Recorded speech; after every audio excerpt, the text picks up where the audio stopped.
सगळं तुम्हाला मिळालेलं आहे आणि अजूनही शिल्पकार म्हणून आपल्याकडून एवढी मोठी कलाचा उपासना तो करून घेतोय ईश्वर. आणि आपल्याबरोबर संच चांगला आहे.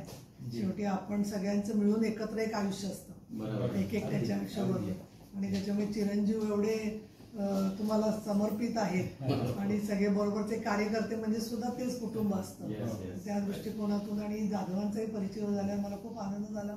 आणि त्यांच्या मार्फत सुद्धा जे काम चाललंय सगळं स्मारकांचं, तर शेवटी आपण आपल्या पूर्वजांनी केलेलं काम पुढे नेण्यासाठी, समृद्ध करण्यासाठी आणि नवीन पिढीला त्याचा उपयोग व्हावा आणि आपल्यामध्येही काही फरक पडावा या दृष्टिकोनातून त्याचा फार उपयोग होत असतो.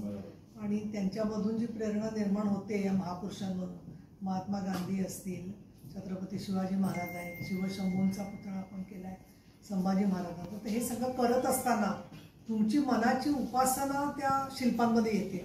त्याच्याशिवाय तो आदर व्यक्त कलेत येऊच शकत नाही. कारण लिखाण, गाणं, कुठलंही भाषण असेल किंवा एखादी कुठली कलाकृती असेल तर त्याच्यामध्ये हे सगळं खूप आवश्यक असतं. विधान परिषद हे नेहमी ज्येष्ठांचं सभागृह मानलं जातं, पण ज्येष्ठ म्हणजे आता अलीकडे तरुणांना पण बरेचसे विधान परिषदेत येतात, राज्यसभेत येतात. परंतु विधानसभेकडे बिलं ज्यावेळेला येतात त्यावेळेला काही बिलं विधान परिषदेमुळे तयार झालेली आहे. म्हणजे रोजगार हमी योजना, माहितीचा अधिकाराचं बिल, पाण्याचं वाटप कसं करावं, हे पहिलं जे पाणी आहे ते प्यायला, त्याच्यानंतर शेतकऱ्यांना आणि त्यानंतर उद्योगाला, असं सुद्धा निर्णय होण्याच्या मध्ये विधान परिषदेने ऐतिहासिक भूमिका बजावलेली आहे. महाराष्ट्रामध्ये संयुक्त महाराष्ट्र झाल्यावर 1960 सालानंतर त्यावेळेला आधी म्हणजे संयुक्त महाराष्ट्राच्या निर्मितीच्या अगोदर एक महिला उपसभापती होऊन गेल्या, गीता सिपाह मलानी म्हणून त्यांचं नाव आहे. त्या कराचीच्या मेयर होत्या, परंतु नंतर भारतात आल्यानंतर त्यांना तत्कालीन काँग्रेस पक्षाने उमेदवारी दिली आणि त्या पहिल्या महिला उपसभापती झाल्या. पण संयुक्त महाराष्ट्रामधली पहिली महिला उपसभापती म्हणून मला संधी मिळाली. 6 वर्ष मी काम करते, त्यावेळेला मला उपसभापती म्हणून संधी दिली. त्यावेळेलाही एकमताने माझं नाव निवडलं गेलं होतं.